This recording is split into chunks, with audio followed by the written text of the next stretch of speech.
I have to admit, the idea of roasting chestnuts over an open fire was a very romantic one that I just had to try.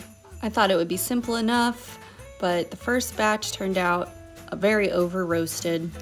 And even when I pulled them out, the ones that I could open, they just looked gross. I couldn't imagine that this is what people were singing songs about. So I tried again, went to the grocery store. This time I thought, I'll pop them in the oven. There's got to be a better chance of these looking good when they come out. But again, they were moldy and just really disgusting looking. I have to believe that there are some chestnuts out there worthy of Christmas carols, so I set out on a journey to find this elusive chestnut. I reached out to a friend and local chestnut farmer for some insider info and help. My name is Chris Smyth, and I am now a chestnut farmer. We installed 20 acres of Chinese chestnuts in Athens, Ohio in spring, summer of 2020. It's a tree crop, so it's sequestering carbon in the tree's body, and then we're going to put pawpaw between them all, actually. So we're going to put 1,000 pawpaw between the chestnuts. So we're starting to phase in some other crops. Chestnuts for me are a profitable crop that has a really long timeline, but in some manner of time it will mimic natural ecosystems better than even conservation does. And these are not the nuts that I grew that Arynn has right now. These are from Carrollton, Ohio, with Route 9 Co-op, which is a chestnut cooperative of 4 different farmers. It's definitely, for food miles, way better to plant the trees here and grow the food here, just by virtue of the cost of the nuts and the miles they have to travel. It's really not cost effective to import chestnuts to this country. It kind of works for corn or some other commodities, but chestnuts, because they require refrigeration to stay fresh, doesn't really work. And chestnuts get a weevil, so like a little burrowing creature that kind of looks like worms if it is allowed to mature. So you can either create a hot water bath to kill that weevil, or soak it, just put it in a bucket of water for a week.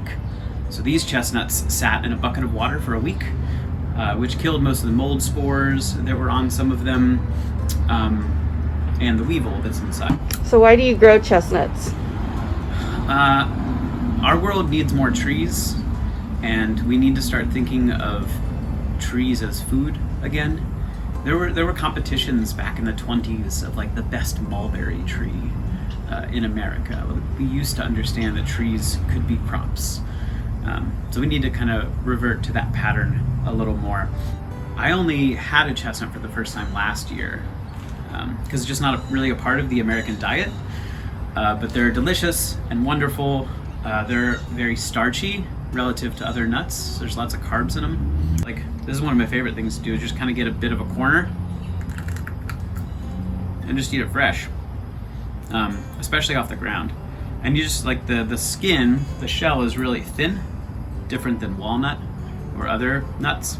And you can just kind of peel it with your finger.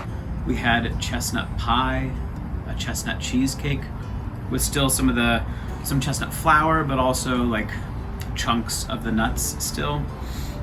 So there's so many ways that you can eat and prepare chestnuts.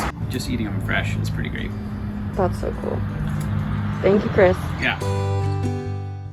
Getting my hands on these chestnuts was like finding this long lost treasure. They looked different, they felt different, and I was so excited to cook with them. Now that the hard part of sourcing edible chestnuts in December is complete, the actual roasting isn't that complicated. One of the most important steps in roasting chestnuts is to score them. This allows the steam to escape and prevents them from exploding in the oven. Even though that sounds kind of cool, I think I will make sure I don't do that and score each individual chestnut. I think one of the most interesting things that I've learned is how this association with a song has made me think that this is a good time to eat chestnuts. And in fact, it's actually the very end of the season and the reason why they've all been so moldy. This is just another example to me of how disconnected we can be from our food and how it's grown and where it comes from and the natural cycles and seasons around harvest.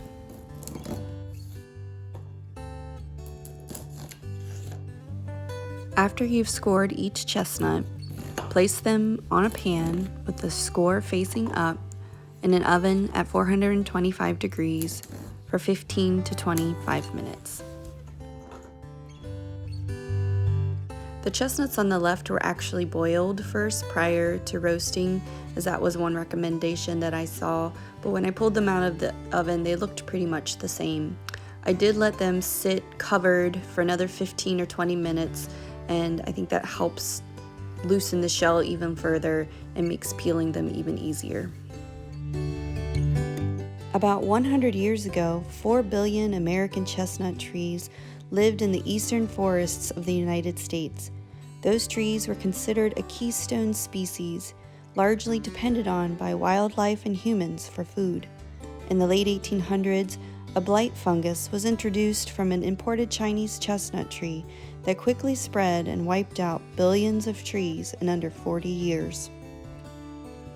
Through biotechnology, scientists are working to find a way to make the American chestnut blight resistant by adding a gene found in wheat to the chestnut genome.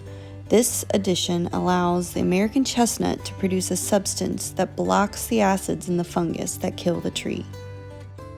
There is still much research and work to be done, but hopefully someday soon the American chestnut will flourish once again. Chestnuts are healthy, hearty, and versatile. I decided to use mine to make a chestnut soup. What will you make with chestnuts?